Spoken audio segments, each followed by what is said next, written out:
Happy Christmas Eve, everyone. It's Eddie from Eddie's Emporium, and welcome to episode 23 of Beyond the Booster vlog. And yeah, today it's well, for you, the night before Christmas. I hope you've done all your Christmas packing, and if you've not done your Christmas shopping, boy, do I have a website for you. www.eddiesemporium.co.uk. No, I'm joking.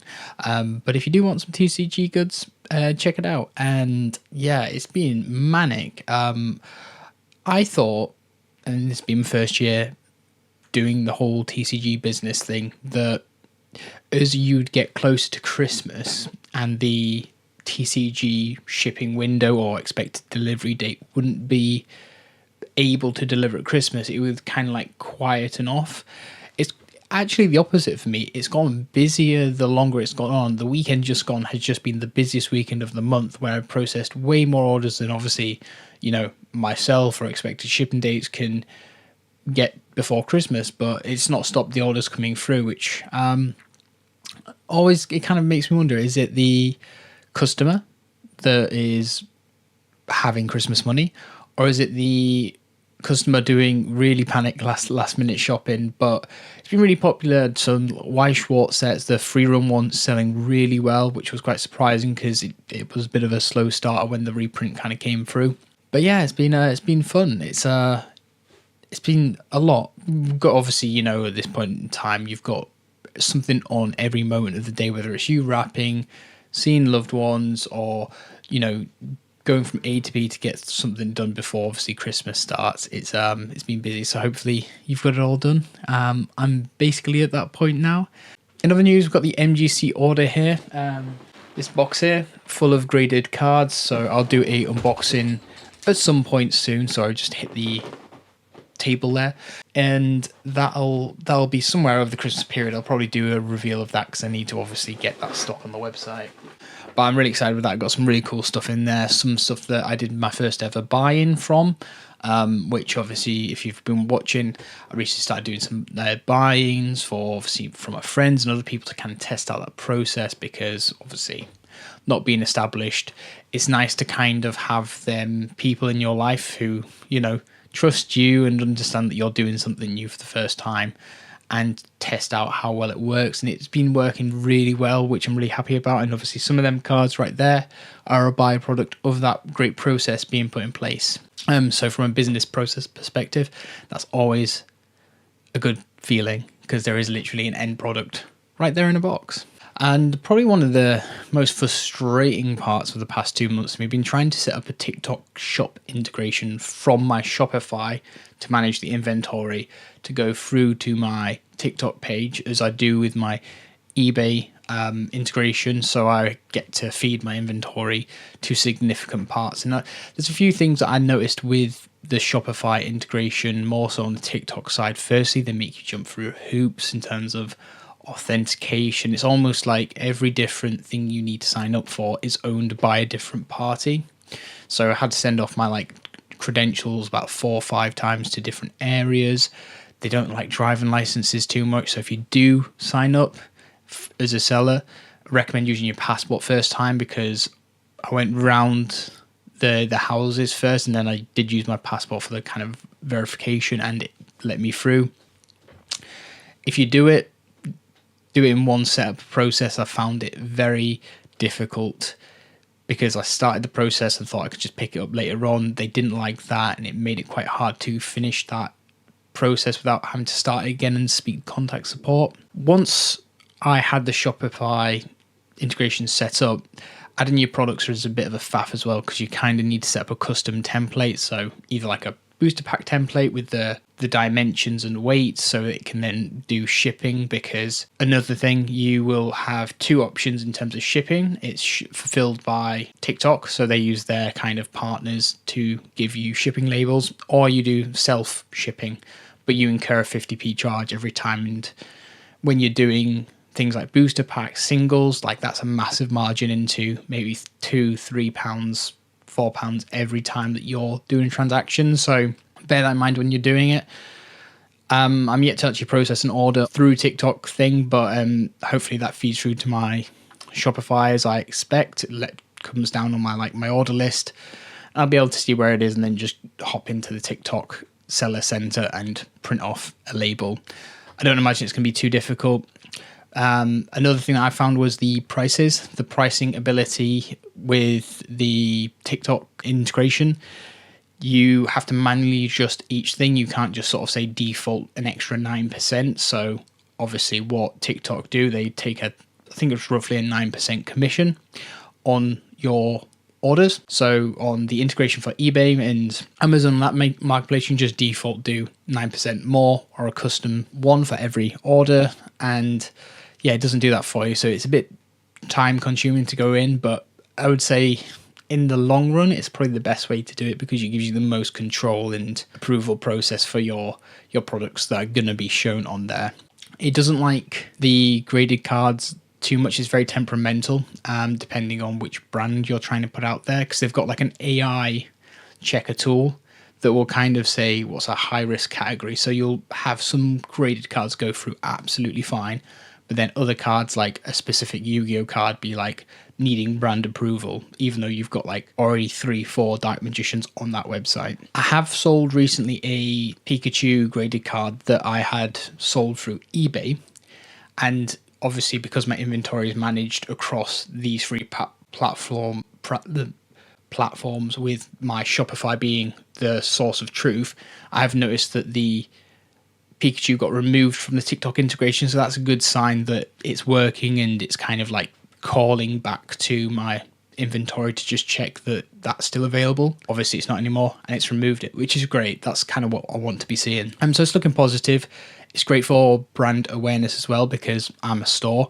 So when people go on my TikTok page and they can see the stuff that I'm putting out there just for post and brand awareness, they can also go there and be like, oh wow, it does actually sell things, and you know, it looks pretty good, it's priced well. Yeah, that will hopefully then feed that back into the wider, more central business unit, which is obviously the end goal, to be shopping direct to my store. But it's looking good, positive. And obviously we don't have too much in the way of news this week outside of the, it's fun to see all the Pokemon vendors start to go to One Piece, and you start to see all the mangas kind of being bought up, pop on your stories. And it's good for the community in regards of the brand growing and being important. Outside of Pokemon, it's probably the biggest IP worldwide. I know obviously in the West people kind of be like, oh, One Piece, what's that? But when you look at like anime, it's the 4th or 6th best-selling book in human history, manga, and it's still coming out and it's still selling. I think it's just about to overtake Superman in kind of the next 2 years, which is nuts when you think Superman's had a roughly, I think, about 60-year head start. It's overtook Batman, and One Piece is still releasing volumes, and it will continue selling even after it stops. I imagine Oda is like the modern day Shakespeare in the way that he writes books and delivers a story. Like the amount he's selling, Shakespeare's at the top of that list. Author wise, obviously I know the Bible and everything is different, but it's hard to say who did the author on that. I don't know if that's controversial. Yeah, Shakespeare at the top, and Oda's fast catching up with him. I don't think he'll ever outsell Shakespeare, because I think it was a ridiculous number that's been sold, but he's easily going to be top 3 in his lifetime. And I suppose that kind of begs the question, like, if you're watching this and you're not really into One Piece as a TCG, why are people kind of moving there? Like, there's quite a few good reasons. Firstly, like, pricing is really good. So when you look at opportunities in the way of, say, the manga cards are priced quite well in difficulty to pull them. So it's like 1 in every 4 to 6 cases roughly. But if a case costs, anywhere from 8 to 1,200, you can then roughly get a manga within the same one that's already the same price, graded, but it'll be, anywhere from 1,000 to, obviously, depending on the type of manga that you get, 10,000, 12,000, because there's been some crazy prices recently. So it's really accessible in terms of the high-end ones. There's a lot of opportunity because there is a lot less print, so you can con the market a lot more, means demand increases, especially now we're at this like hype period. This one's a subjective one for me, but I do believe that the art and print quality is better. Now, I'm pretty confident to say that anyone that looks at a Bandai One Piece card will say the print is better than Pokemon just outright. Art's subjective, so I'm not really going to put too much on there, but the print quality, the way the card feels, it's always been fantastic. With any Bandai card, it is the exact same with Dragon Ball and other TCGs that they produce. It's always been top tier. I think the only TCG company that outperforms them in that area for me is Weiss. That is obviously a bit more of the anime specific niche brands, but just the etching and everything they do on the manga cards, if you've ever seen one in real life, it's fantastic. And obviously, going back to that thing about the, being a manga, it's such a growing IP in the trading card world. It's probably the fastest growing playable game at the moment. I don't know many people that are picking up a TCG and not looking at One Piece. When you do compare that to things like Pokemon, loads of people come to the Pokemon space as collectors, more so than players. Yu-Gi-Oh! Is a lot more of a legacy player thing. Magic the Gathering, as a person that's been around that for a long time on the outskirts, only having got into Magic the Gathering through knowing a person, and playing a game through that in about, 15, 20 years of being in the TCG space.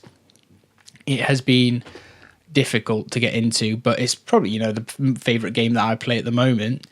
But One Piece, it's just easy to pick up. It's fun, really likable players, really likable art, really relatable. Obviously, you have that brand awareness because it's on TV. You can read it. You see all the collaborations everywhere. You got the Netflix series. So you see a lot of people flooding towards that IP, and that makes it a really good opportunity for people to invest in as a business opportunity, which I know some people don't like to hear, but also as a trading card game, because you start to fall in love with the characters, then you like the art, then you kind of go, well, they've got the TCG, I might read the manga, I might watch the actual anime, a Netflix series, and so on. And yeah, obviously, first and foremost, the pricing's great. You don't have any issue in terms of like getting packs, access to them. I still went to my Smith's Toy Superstore and was able to just buy One Piece off the shelf, which obviously you've not been able to do for the best part of year and a half, 2 years now with Pokemon. And the same goes for nice cards. Now, obviously, you do have that issue now where the pricing for specific cards are flying up, but I don't imagine that One Piece will ever get to a point in the next 5 years where you won't be able to get cards off the shelf, but I definitely do feel that there is a market booming there. Now, it's going to be interesting to see if that market stays the way it does, because I think there'll be like a bit of an investor bro come up, and then a bit of there isn't really as much of a market in the West as people made out, but I think we won't see it return back to the place it was at now. I think a lot of prices on the mangas and stuff has shipped. I'm personally kicking myself now because I'll just wait for the mangas to come down. I'll wait for it to come down, or I'll use that money elsewhere. I've got invoices to pay, and I've only got one manga that I've ever pulled, which I'm lucky enough to have pulled it, and that was the Manga Nami from PRB 01. Another set that was fantastic to pull.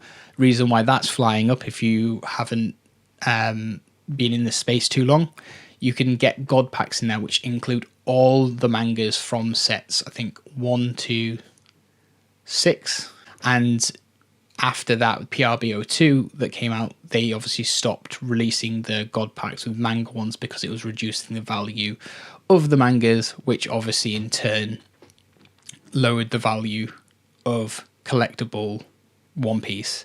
So they found that out quite quickly, but obviously then that's a finite opportunity. So the PRB one is the grail of the PRB sets, and I think it will continue to be that for the long term because they don't do God packs like that and probably won't do that ever again. And you've seen recently, which obviously a lot of people have been excited about. I know personally, it's my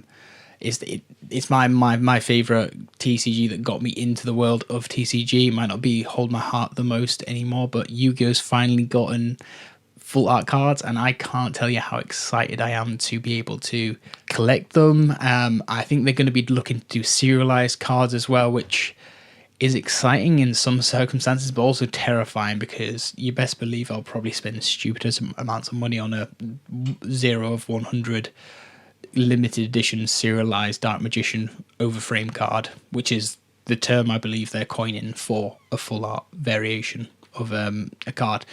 And I'll do a few of the examples up here, but it looks really cool. It's nice to see Yu-Gi-Oh kind of starting to invest in that. It's weird to think that, given, you know, them looking at the success of their competitors, why they haven't done that. And I guess probably brand identity.